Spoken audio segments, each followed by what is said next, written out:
নমস্কার, এসপিএন চ্যানেলে আপনাদের স্বাগত। এই মুহূর্তে বাংলার ফুটবলের সবচেয়ে বড় খবর হলো diamond Harbour all India world gold কাপে চ্যাম্পিয়ন হয়েছে। তারা 2 গোলে জিতেছে।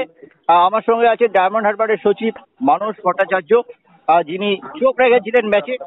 পুরো ব্যাপারটা নিয়ে একটু কথা বলে নেবো। মানসদা, আরো একটা গর্বের মুহূর্ত ডায়মন্ড হারবার এফসির কাছে। অবশ্যই আজকে আমরা শ্রীলঙ্কা হারালাম ফাইনালে 2 গোলে। আমরা আরো বড় ব্যবধানে জিততে পারতাম। ফ্রেঞ্চ যদি গোল মিস না করতো, বিরতির আগেই আমরা 3-0 বলে এগিয়ে যেতে পারতাম। ব্রাইট অসাধারণ প্রথম গোলটা করেছে, আর দ্বিতীয় গোলটা করেছে জবি জাস্টিন। তৃতীয় গোলটার ক্ষেত্রে বাঁদিক থেকে রবিলালের বাড়ানো বল ছিল এবং ব্রাইট সেই হেডটাকে অনেকটা ফলসের মতো বলতে পারো যখন ও মিস করে। জবি খুব ভালো সেই বলটাকে তোমার ট্র্যাক করে পায়ের ভলিতে চালে জড়িয়ে দিয়েছে। 2 গোলে আমরা এগিয়ে গিয়েছিলাম এবং দল খুব ভালো খেলেছে। আমি বলবো, আমি তোমায় বলছিলাম আমরা অনেকদিন খেলার বাইরে ছিলাম, তাই আমাদের মধ্যে বোঝাপড়াটা কম হচ্ছিল। আজকে আমার অনেকদিন পর রবিলাল এবং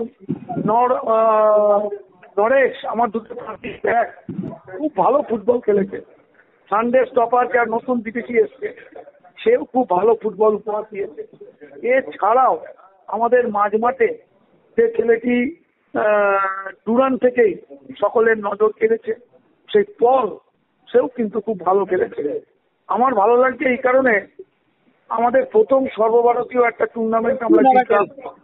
এটা আমার কাছে একটা খুব আনন্দের এবং গর্বেরও বটে। আশা করি আগামী দিনে আমাদের ডায়মন্ড হারবার এফসি আরো ভালো ফুটবল বাংলার ফুটবল অনুরাগীদের কাছে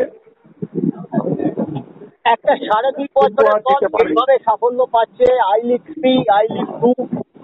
না, ভালো লাগে। দেখো, একটা জিনিস শোনো, একটা জিনিস ভালো লাগে, যখন একটা দল গঠন করা হয়, সেই দলটা যদি সাফল্য পায়, তাহলে যারা দলটাকে গঠন করে তাদের কিন্তু মনের দিক থেকে অনেকটাই কিন্তু আনন্দ হয়। সেই দিক থেকে এবছরের এই সাফল্য, আমরা ডুরান কাপের ফাইনালে উঠেছিলাম, আমরা আজকে একটা সর্বভারতীয় ট্রফি জিতলাম, এটা আমাদের আই লিগে অনেকটাই কাজে দেবে। নিশ্চয়ই আই লিগের আগে একটা বাড়তি মোটিভেশন নিয়ে তোমরা খেলতে নামবে। যদিও আমরা জানি না আই লিগটা কবে হবে, তবে আমরা আশা করবো আই লিগটা আই লিগের মতোই হবে এবং সেখানে ডায়মন্ড হারবার আমাদের কিন্তু নজর থাকবে।